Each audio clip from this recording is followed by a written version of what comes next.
we are going to turn to a story we're calling 10% Happier.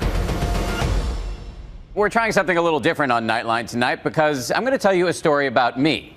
Actually, it's not just about me because I found a way to make myself significantly happier, and it could probably work for you, too. I stumbled upon this whole thing as a result of a bizarre, unplanned odyssey, and it all started with the most embarrassing day of my life. From ABC News, this is Good Morning America. We're going to go now to Dan Harris, who's at the news desk. Dan. Good morning, Charlie and Diane. Thank you. This is me 10 years ago. And the reason this is the most embarrassing day of my life is not that it looks like I've been attacked by a blow dryer and a can of hairspray. No, it's that I am about to freak out on national television.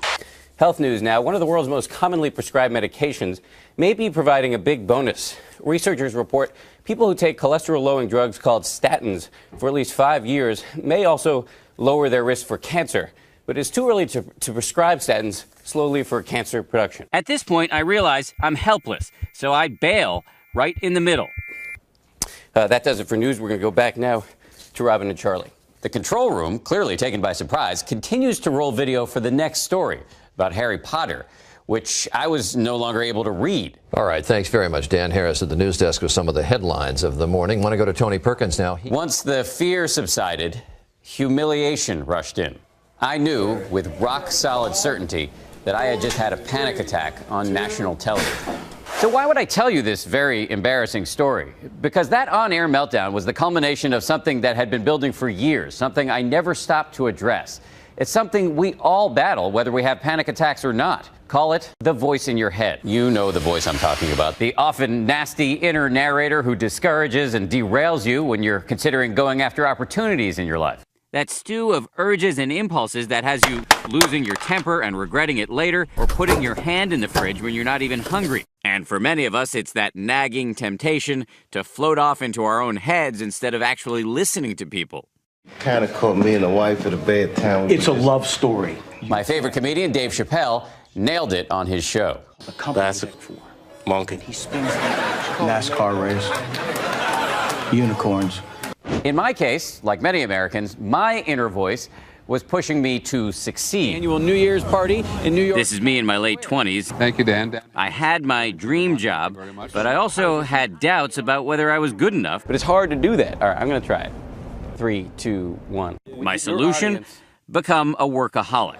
After 9/11, I volunteered to spend years in war zones where I covered the heroics of our men and women overseas and got a real taste of both the horror and the adrenaline of combat. Americans to institute health care for men. Now here I am back home. Practice makes perfect, you know. I may look okay, but the guy you see here, he's having trouble getting out of bed. This tax debate is one of the clearest choices in this election. After years of always barreling forward, when I finally slowed down, it was as if my mind revolted and I got depressed. And so in my free time, I briefly but stupidly began self-medicating, even using cocaine, which my doctor would later tell me almost certainly produced that on-air panic attack. That realization that I'd been blindly letting my urges and impulses yank me around became a turning point. Eventually, I would find the antidote to this kind of mindlessness, something that would, to quote the somewhat tongue-in-cheek title of a new book I've written, make me 10% happier. But to get there, a few other things had to happen. We're going to take a closer look tonight at the continuing battle about teaching evolution. Coincidentally, it was around this time that my boss, Peter Jennings, assigned me to cover the religion beat. To be candid, I was not initially super interested in the subject. This was the last time I read scripture, my bar mitzvah. But here I am. Nice to meet you. Among the believers, going to mega churches, mosques, and Mormon temples. I made real friendship. Each of us can learn something from the other. And developed a newfound and lasting respect for the value of having a view of the world that's larger than just yourself. However, none of what I encountered spoke to me personally. That all changed, though, when one of my colleagues recommended I check out this rather odd little man. Welcome. The best-selling, Oprah-approved self-help guru Eckhart Tolle. Alertness arises. Yes. Which is different from thinking. Tolle was the first person I ever heard talk about the voice in the head, which he says is so busy obsessing about the past or the future that you miss what's happening right now and make stupid decisions, like I had done when I got depressed and self-medicated with drugs. So I decided I need to meet this guy. Do you stop thinking? How do you stop the voice in your head? You create little spaces in your daily life where you are aware but not thinking. For example, you take one conscious breath.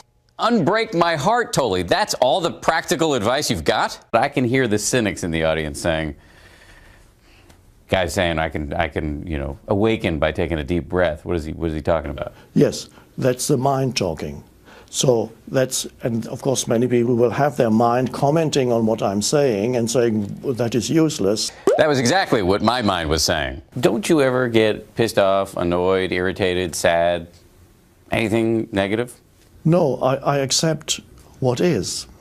And that's why life has become so simple. But if somebody cuts you off in your car? It's fine. It's like a sudden gust of wind. I don't personalize a gust of wind. And so it's simply what is. And you're able to enjoy every moment, even if I start asking you a ton of annoying questions? Yes, that would be fine. So it's really... Don't tempt me. I walked out of the interview deeply confused by Tolly, but still very much intrigued by the notion of defanging the voice in my head. As it happened, just a few weeks later, I was moderating a debate for Nightline, and one of the guests was Deepak Chopra, the inspiration for the movie The Love Guru. My goal is to get you to say, gee, you are you, TM.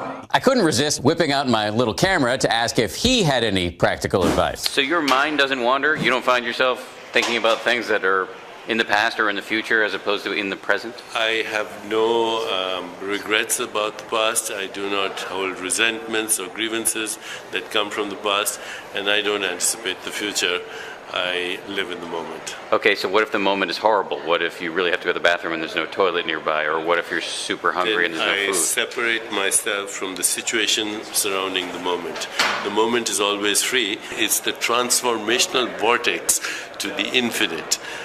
Apparently, when one lives in the moment, one becomes unafraid to use terms like transformational vortex to the infinite. With Deepak not making any sense to me, I decided to dive further into America's self-help subculture, where things only got weirder. Do you want to be a millionaire? What kind of a business do you want to have? I met a gaggle of gurus, many of whom featured prominently in the best-selling book and DVD The Secret. And their advice for dealing with the voice in my head was to force myself to do more positive thinking, which they promised could get me Anything you want. This is Joe Vitale, who charges $5 grand for a ride in his Rolls Royce. Well, there are people who think I should charge a lot more than that. They think that's giving it away. And who, in this interview, as you're about to see, folds like a cheap lawn chair. So what if I want a thing? A diamond necklace for my wife?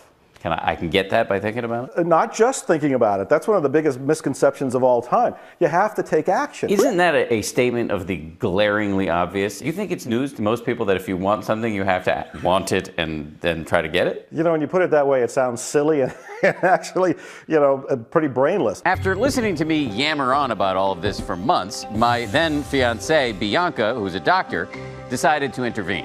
She started giving me books to read. Books that made me realize that all this stuff about the voice in the head and being in the moment, these are ideas that people have been talking about for centuries. From the Buddha to Sigmund Freud to Run the damn ball, to Coach Taylor from Friday Night Lights. So I suggest you wake up, get your heads in this game. I read tons of these books, stacks of them, and it was through these books that I finally found something that actually does work. It's simple, scientifically tested, and completely free. Problem was, it sounded totally unacceptable to me.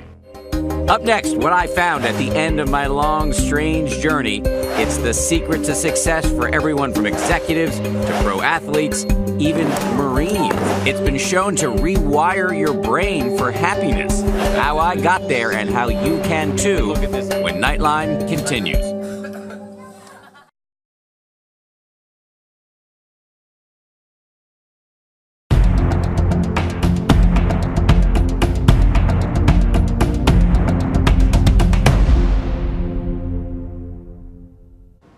Welcome back. Not long ago, I found myself on a strange, unplanned journey. It started with an on-air panic attack and led to interviews with a gaggle of gurus, none of whom could give me any practical, actionable advice for taming the voice in my head.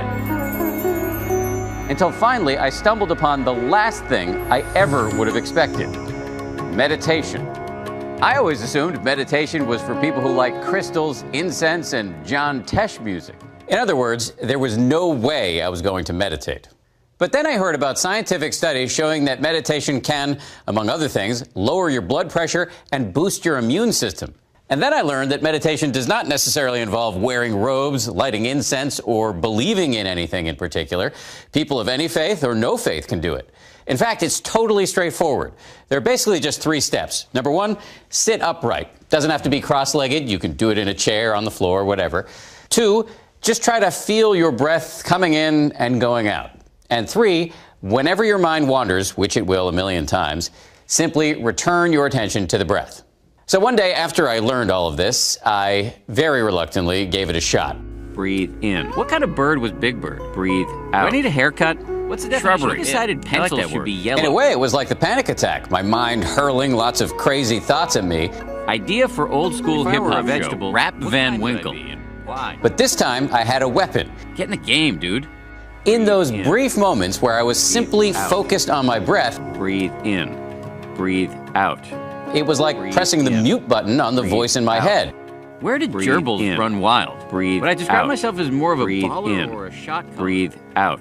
And it created space between the thoughts before they inevitably came marauding back in. Meditation is like exercise for your brain. I'm not speaking metaphorically here. Check this out. Brain scans show that short daily doses of meditation literally grow the gray matter in areas associated with self-awareness and compassion, and shrink the area associated with stress. As for me, it's not like my life has become a nonstop parade of rainbows and unicorns. I still sometimes let work stress me out and distract me, but my emotions and impulses no longer yank me around as much, which, frankly, is a superpower. Meditation has also helped me slow down enough that the good stuff in my life has become much more vivid, from the fact that ABC lets me be the co-anchor of Nightline, to simply eating cookies with my wife, or playing with our cats. An important point here. It is possible to get happier in this way without going soft. These Marines here are part of an experiment to see if meditation makes more resilient warriors. The first time they said to you, we're going to teach you how to meditate, what was your gut reaction? That this is going to be absolutely ridiculous. Corporate executives are using it too. Even the lead singer of Weezer, who told me meditation helped him cure crippling stage fright. It's about eight years ago I started practicing 2 hours every day, and at first, actually, the unpleasantness got worse before I was going on stage, and I was wondering, is this really working? But I stuck with it, and now I feel so much calmer. And check out this list of other conditions meditation has been shown to be good for. There are no miracle cures, despite what you hear from the self-help gurus. I like to say meditation has made me roughly 10% happier. If it could work for a fidgety, skeptical newsman, maybe you too should give it a shot.